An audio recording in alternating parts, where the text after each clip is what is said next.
This is our weekly market update where we start in the US, cross to Europe and Asia, and end in Australia, covering commodities and crypto along the way.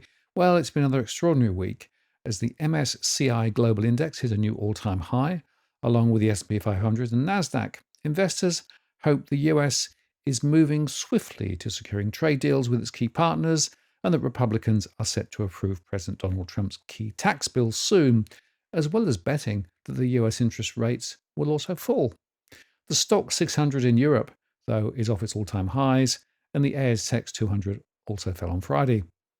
Nevertheless, this is a stunning turnaround from the post-Liberation Day tariff gloom of early April. Or does it support a new market theory that's achieved meme status? Nothing ever happens. The idea is simple.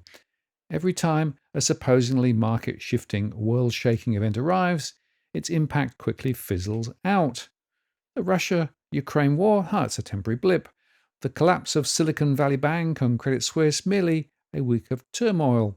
Bond market chaos, the carry trade blow-up, the British gilts crisis. Who cares? It's merely a flesh wound.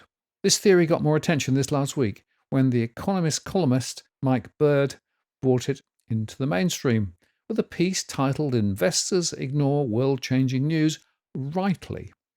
Bird's piece in The Economist referenced a study that showed, contrary to what we might expect, market volatility was actually much lower on days when apparently market-shaking news occurred. Perhaps Bird quite reasonably argues this is explained by the fact that such events are extremely hard to price and or hedge against. All of this feels a bit silly, given Wall Street fell almost 20% between late February and early April after US President Donald Trump announced tariffs on America's trading partners. Clearly, something happened then, but the speed of the recovery has been stunning, and with the end of the financial year approaching, the drama of this year won't really show up in the returns of equity investors. The ASX 200 will deliver about 10%, while the S&P 500 will do about 11.5%, so who wouldn't take that? But there is another explanation, and it might be that there's a dramatic change in the structure of markets as the rise of passive investing and algorithmic trading, the build-up of retail investing, and the shift from public to private markets means markets function very differently from a decade ago. Now, my concern is that markets seem to be completely disregarding tail risks.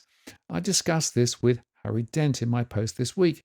As the bubble surrounding financial markets becomes so big that it's simply not in the interest of governments or central banks that deflate, and so they respond to every little crisis with fiscal and monetary stimulus,